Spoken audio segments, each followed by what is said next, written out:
Damn you, FIFA. I'm not gonna cry. I'm not going to cry, but man, somebody tell me why I'm sitting here getting emotional watching damn soccer videos. I'm not a soccer guy. I like the real football. That man has never cared about soccer in his life. He calls it the wrong football. A self-described Florida redneck. And yet, here he is, choking up. What got him was not the goals or the saves. What got him was watching Koreans try Mexican food for the first time and love it. Japanese fans discovering In-N-Out Burger. Strangers from different continents swapping jerseys and hugging each other. The World Cup was supposed to be about football. 16 host cities, 48 nations, 1 trophy. But somewhere between the opening whistle and the final, the tournament became about something else entirely. It became about what happens when hundreds of thousands of foreigners land on American soil expecting one thing and discovering another. This is the story of what they found. For decades, the world has been told a particular story about America. Loud, rude, dangerous. It is the version that travels well across oceans and plays on repeat in international media. Then the World Cup happened, and the narrative began to crack. We owe America a huge apology because America is nothing like what the media tells us. Everyone is so friendly, everyone is so accommodating, and I've honestly had the best time. That is not an American. That is a British football fan who flew across the Atlantic carrying what the media had fed him his entire life. Within days, his entire framework collapsed. I fly home Sunday and the English have a song where we say, "Please don't take me home, I just don't want to go to work. Let me stay here and drink all your beer."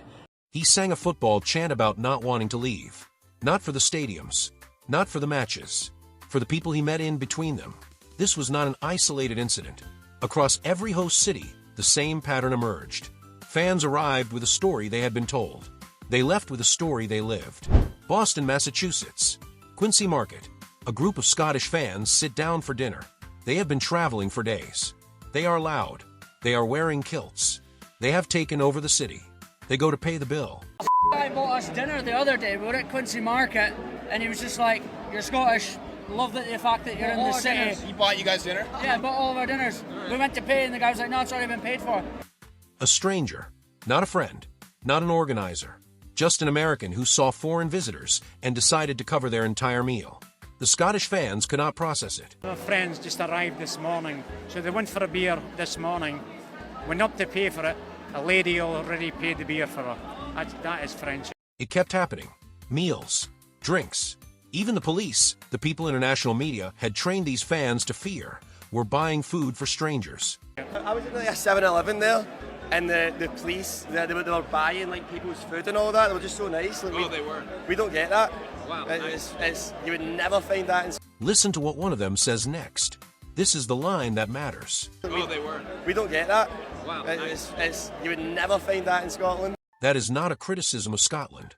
It is an admission, a recognition that something different was happening here, something the visitors had no framework for.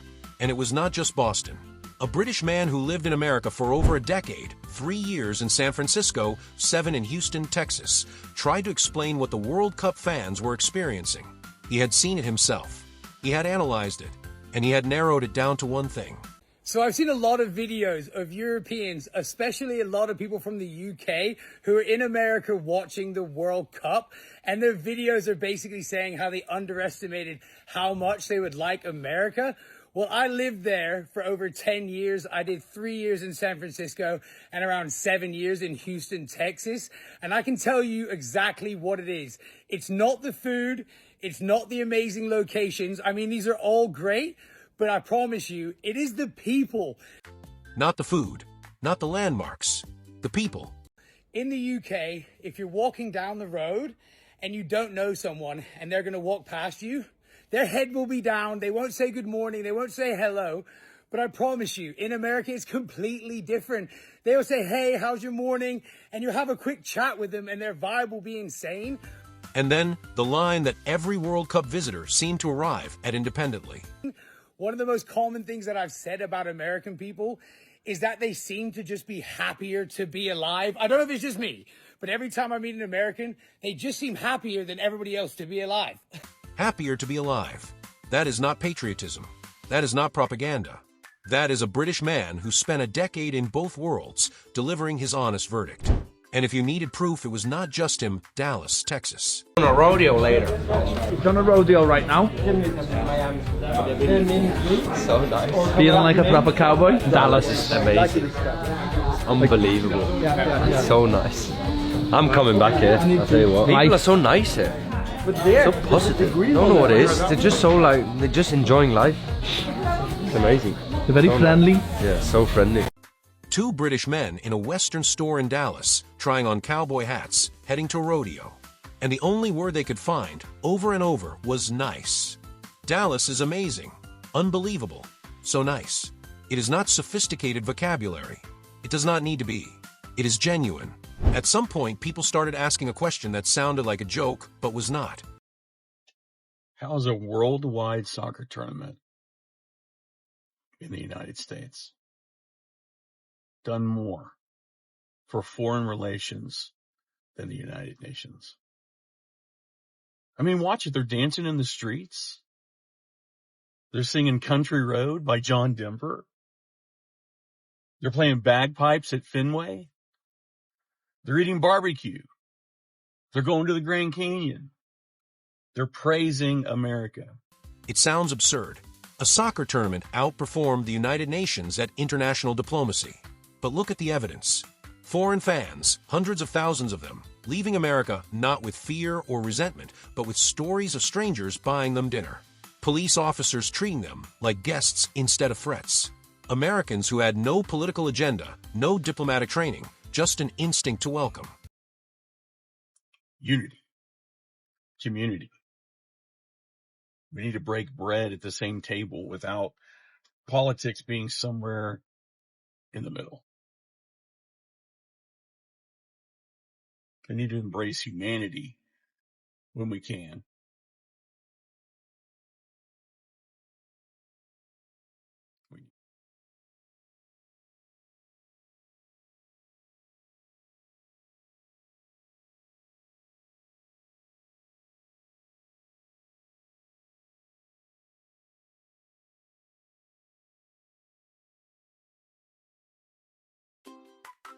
Wait 16 seconds.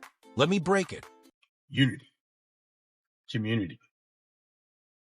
We need to break bread at the same table without politics being somewhere in the middle.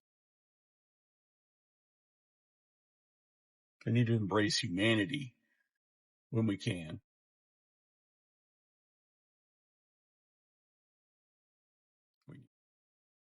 He said we needed this.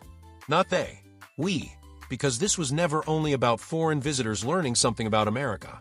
It was about Americans learning something about themselves. Which brings us back to the Florida redneck. The man who started this whole story by choking up over soccer videos. He had more to say. I am honestly so incredibly thankful that America was able to be given the opportunity and the privilege to host this. Like, we needed this, the world needed this. Because all these foreign soccer fans are all now learning that America is not what we're portrayed in the media. We are not what these politicians say. We are the nicest, kindest, most giving individuals on the face of this planet, and we love everybody. And then, the pivot. The moment this stops being a travelogue and becomes something more honest. Our political system is so shot. Left wing, right wing, both damn wings belong to the same bird. You've got radical left and you've got radical right, but there are a bunch of us that fall somewhere in the middle that are good, upstanding, decent human beings that can agree to disagree. Just because we have a difference of opinions doesn't mean we hate each other. We can still love each other and be there for each other. And that line, from a man in a skull print t-shirt on his porch, captures something the world's media has spent decades failing to communicate. America contains multitudes. The loudest voices on your screen rarely represent the people you would actually meet. He ended his monologue with a story. The goalkeeper from Cape Verde, a tiny island nation most people cannot find on a map. 28 saves against Spain. One of the performances of the tournament. After the match, he broke down. His grandparents had passed. His mother could not get a visa. He had played the game of his life alone in the stands. you know I gotta say go Cape Verde. Because my fellow old man, that goalie from Cape Verde shutting Spain out like that, what was it, 28 block shots on goal? And then bro getting emotional because his grandparents couldn't be there and then his mom couldn't be there. because his grandparents has passed and his mom was having visa issues and immigration issues, but then the United States government stepping in and taking care of her, getting her visas covered, and then paying for the entire thing. And homie blew up on social media. I love it, man. Love over hate. Remember, me and God love you. God bless you. Have a great day. The United States government stepped in. Visas approved. Flights covered. A mother reunited with her son. The World Cup will move on. The trophy will be lifted. The matches will fade. But the thing those fans discovered, the thing that made a British man sing about never wanting to leave, that made Scottish visitors stand bewildered as strangers paid for their meals, that made a Florida redneck cry on his porch, that does not fade. Because it was never about the football. It was about what happens when millions of strangers meet and discover they were never strangers at all.